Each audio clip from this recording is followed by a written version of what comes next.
Very good early morning to anyone who's up at this time and watching me. It's Monday, the 29th of January. Oh, it's my mate's birthday. Let's give him a call. 2024. And last week was a brutally bad week for jobs data. It was really, really just bad. I mean, there's no other word for it. And I need to keep reminding a lot of people that the jobs market has a bigger impact on house prices and the direction of house prices than interest rates, for example, or anything else, in fact. Because it doesn't matter how low interest rates are, if you haven't got a job, you won't be able to get a mortgage. And the job layoffs came thick, job layoff announcements came thick and fast last week.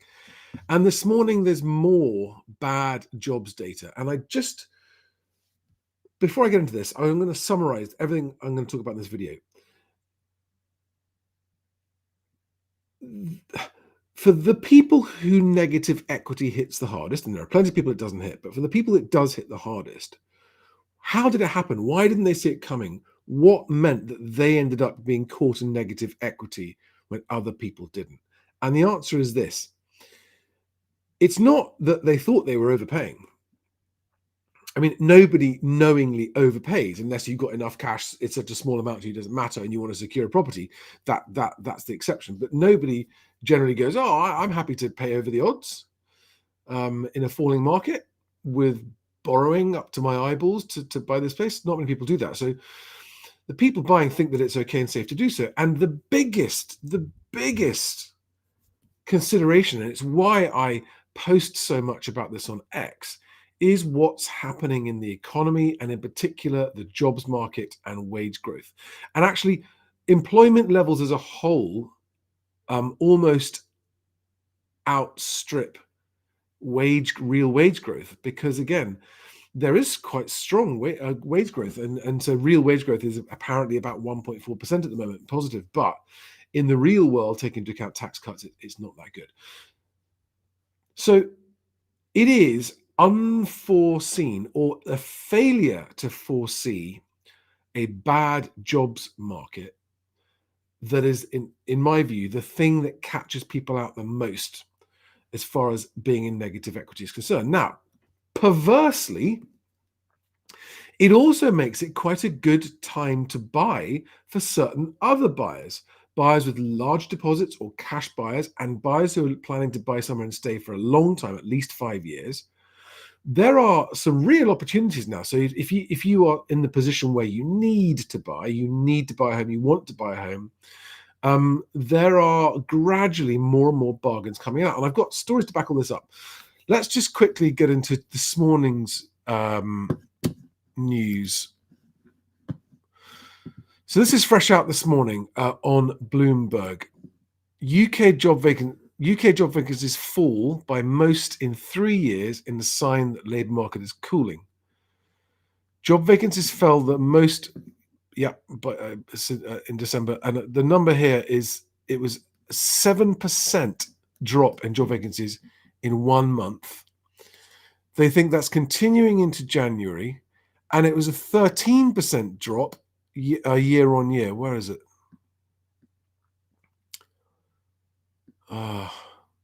Here we are. Nearly 13% compared to the same time. So we're comparing December 2023 with December 2022. And right at the very bottom of the article, there's a 13% year-on-year drop, and they're expecting January to continue. This is a drop in job vacancies. And then yesterday we had over the weekend we had the news, this really awful news for everyone affected, that John Lewis, and by the way, I've linked to all of these below. John Lewis is planning an unbelievable up to 11,000 jobs to go in the coming 5 years.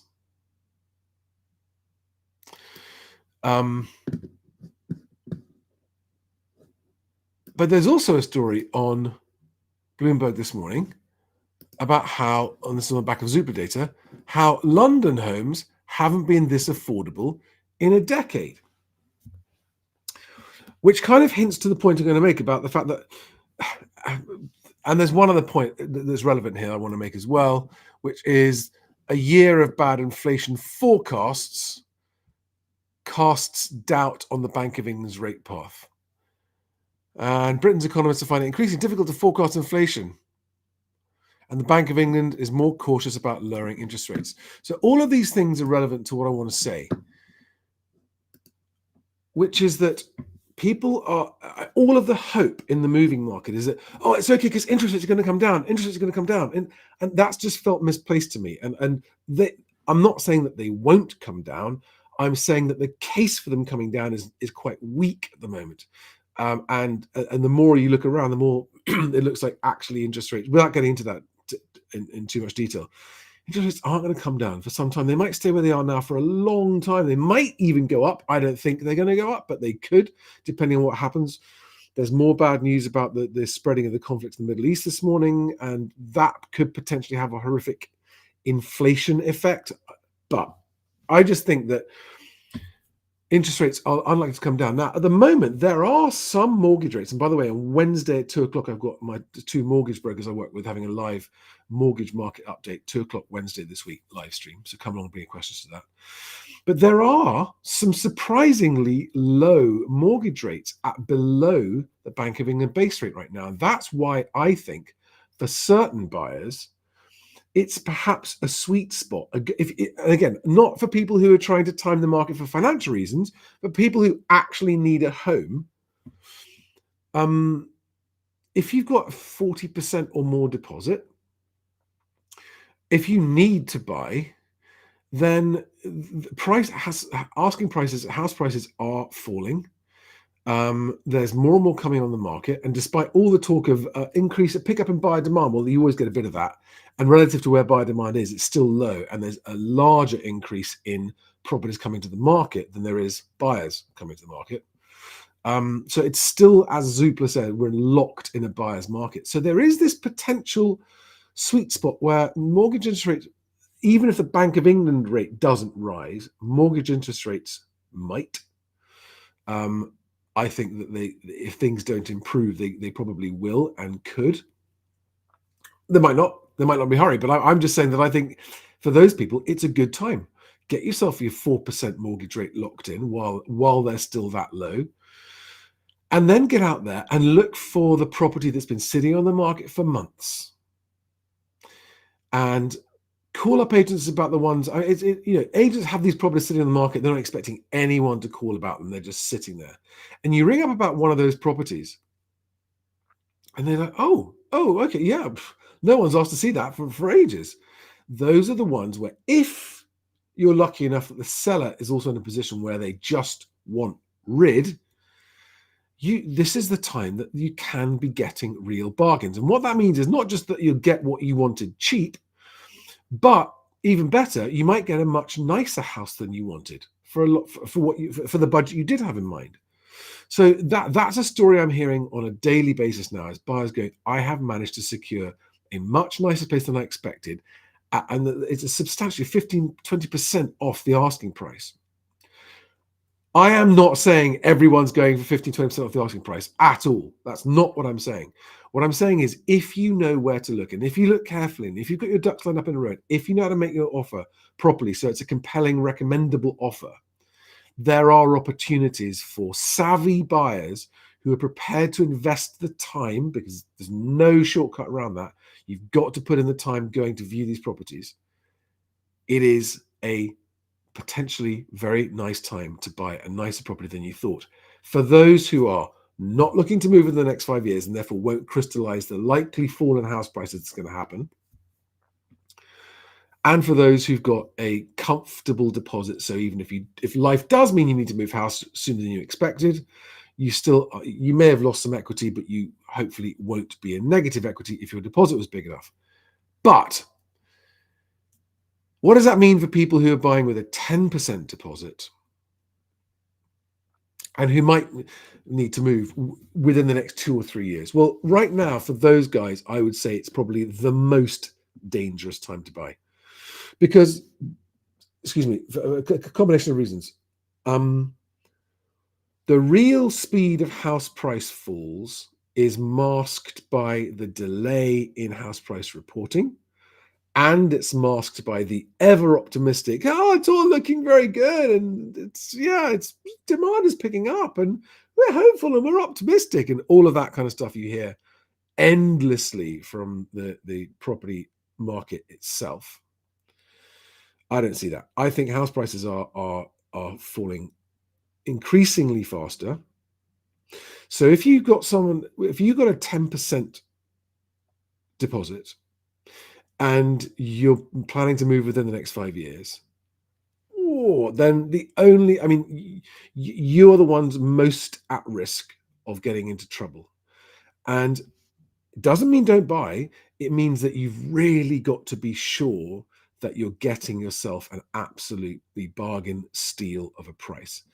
And again, there are lots of sellers that won't sell. They won't drop their price because they can't, because they're already negative equity themselves. There are already buyers who bought 2 years ago or 3 years ago and are now trying to sell and are having a really cold, hard awakening into the reality of the housing market. And they're not going to drop their price because they can't. They're just in total denial. No, it's worth this much because I want this much, right? And it's very, I worry for those sellers. But there are probate sales. There are sales of properties that haven't been sold for 30 years and they've got no mortgage outstanding, so they don't have that hard floor of a price they can't go below. And there are other more distressed sales coming where they just need to get rid of it. But the only buyers who will find those really fantastic opportunities to get a property at a bargain price are the ones who have spent the most time out viewing and getting to know the agents, so the agents actually really want to help you find a house. And you've been nice to the agents, you haven't been rude to them. And of course, I know there are agents who unfortunately behave so badly it's very difficult to be anything other than rude to them. But again, no matter how the agent treats you, it doesn't mean you have to be rude back. And if your focus is getting a home, don't worry about the agent. Don't worry about how they treat you. Don't worry about them. I get a lot of people saying, look, the agents just won't register us. Just badger away. Don't take no for an answer. Just say, look, you've got no one else viewing that property. Why won't you let me see it? I've had people saying they're registering, even cash buyers saying that you're being ignored by agents. Well, I don't know what things you may not be saying that might be making Sometimes agents get put off by buyers for reasons they can't reveal to the buyer. And I can't comment on those situations. And it's got to be fair to agents that occasionally you get the buyers who come along who are just being wildly over optimistic and thinking, come along, go, well, I mean, the market's falling and I'm expecting 20% off anything I view. And agents are just going to go, you're just a waste of my time because you're just coming along thinking you get a bargain with no valid reason. Whereas the way to get the bargain is to just not start spouting about how. No estate agent wants to hear how much you think house prices are falling. It just gets their backs up. You might be right, but it gets their backs up. And if you get their backs up, they're not going to want to show you stuff. So the way to put yourself in the position that you are in the right place at the right time and the right property as a buyer with a 10% deposit needing to buy a home is to not put agents' backs up.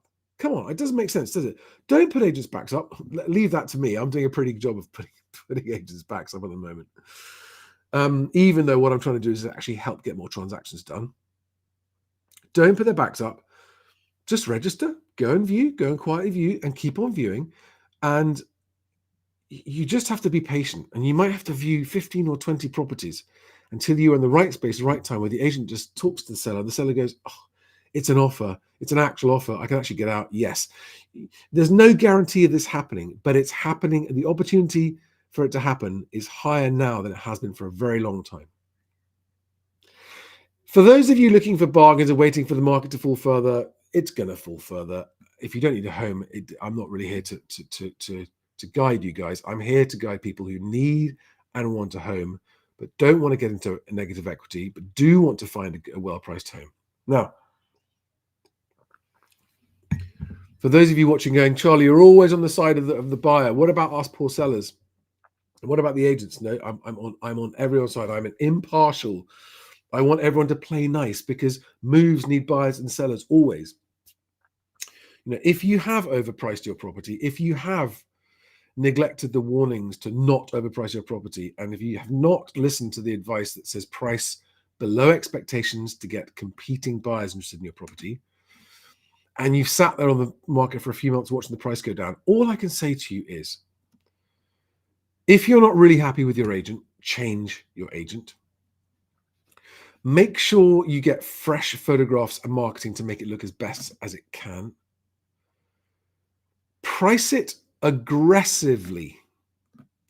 And by that, I mean, in comparison to the other homes on the market that are for sale like yours, don't look at the prices of the homes that are sitting there not selling. Those prices are irrelevant and actually harming everything and everyone trying to sell a house like that. Look at the asking prices of the ones that are actually under offer. And those are the asking prices, right? The actual sold price will be below that. And price down there where the buyers who are looking to buy it are going to go, that's a sensible price. So that you sell it cheap, because but because that is how you will get competing bidders. And competing bidders is the only way to find out what is the best price the market will support for your home in this market. Now, back to why I think there's urgency on this, okay, for sellers. The property market moves at a glacially slow pace. It's just like, it's so, and when transaction volumes drop as they have now, there's no better word for it. It's just constipated. Even the deals that are agreed are having to be really squeezed out to get them over the line. Sorry. You know what I mean, right? It's tough out there. Even for the people who've got deals agreed, it is, generally speaking, much, much harder to get deals over the line now than it has been for a few years. And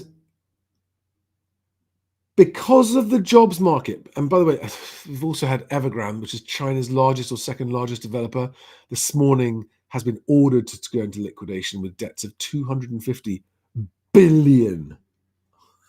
It's just a staggering number. How did it get to that size? And that's going to have reverberations and shockwaves in the property market, in the international property market. And it's not small news. So we have sadly, ever worsening economic data and jobs data in the UK. There's no source of economic uplift other than pure hope. But hope is not a strategy, and it's certainly not something that you can bank on. So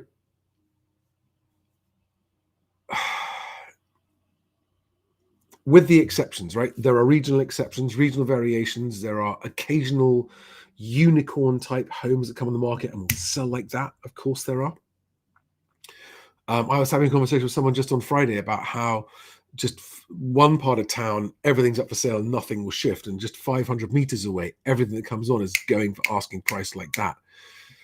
And it's true, it's hyper localized. There are exceptions, and there are some people who'll be able to sell their properties quite quickly to a cash buyer. So just remember that if you need to sell, make sure you come to the market contract ready. Choose your conveyancer before you choose your agent, and you'll see why. I did a video last week called 8 Things I Would Do If I Was Selling a House. Check that out. Come to the market contract ready. Don't overprice.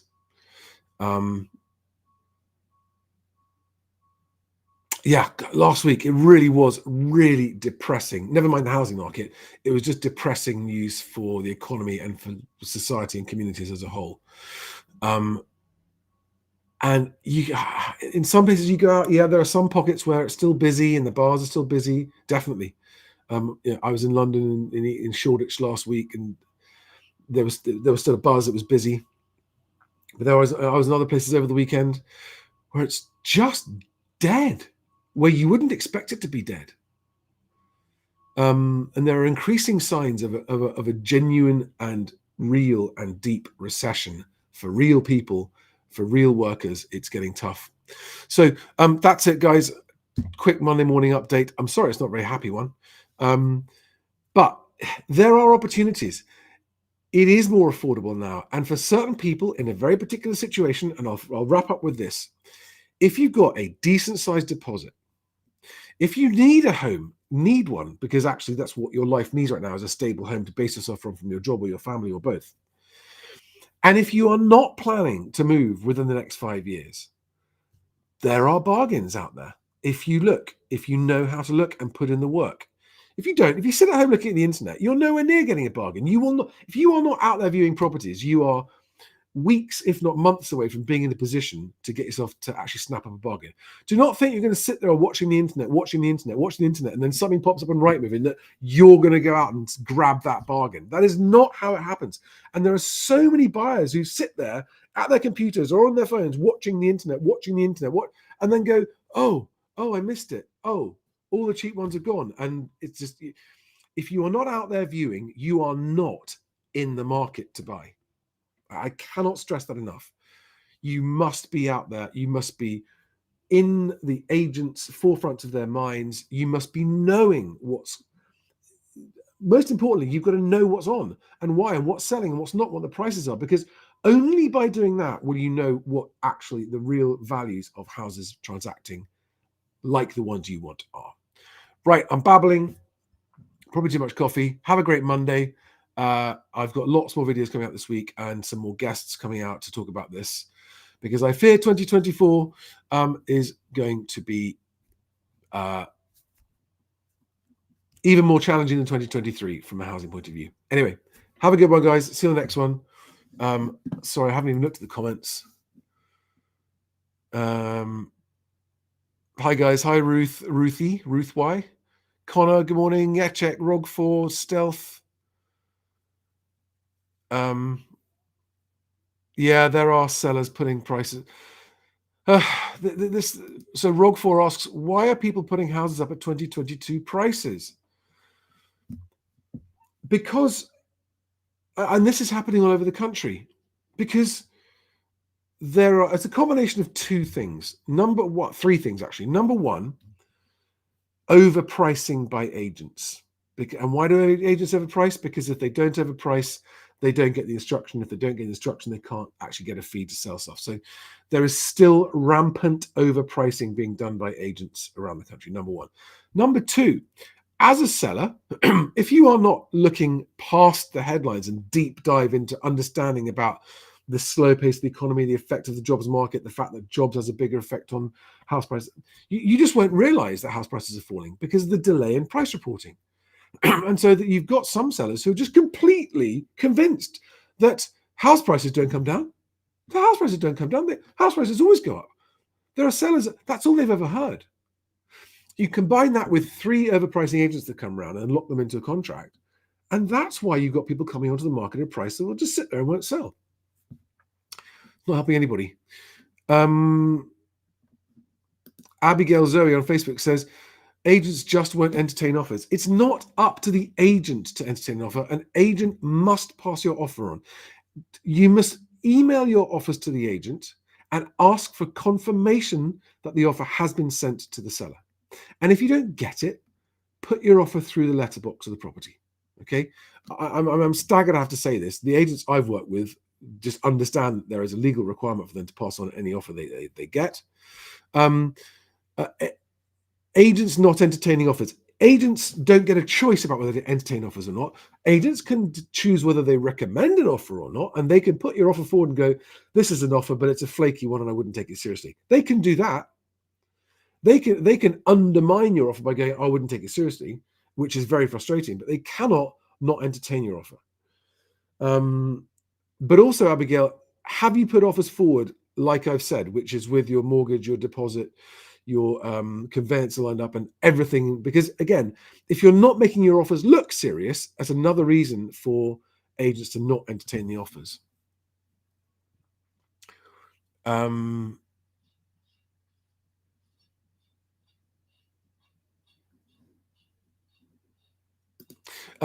D on YouTube says, is the Southeast affordable?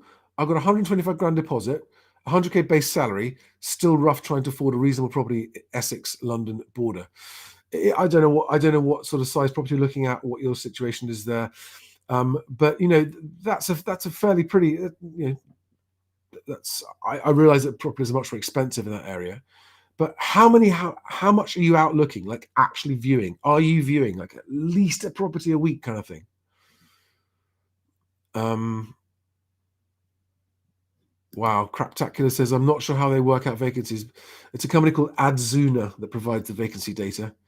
But I recently was out of work, and while looking for a new role, I discovered that most of the jobs advertised are ghost jobs.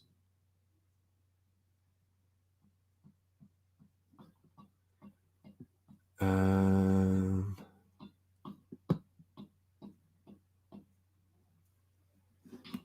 Sean Watts says, "Hi Charlie, walked into a few agents to book viewings this weekend. All of them were dead. Not even the phones were ringing. As soon as we mentioned we were first-time buyers, it was like they smelled blood." Yeah.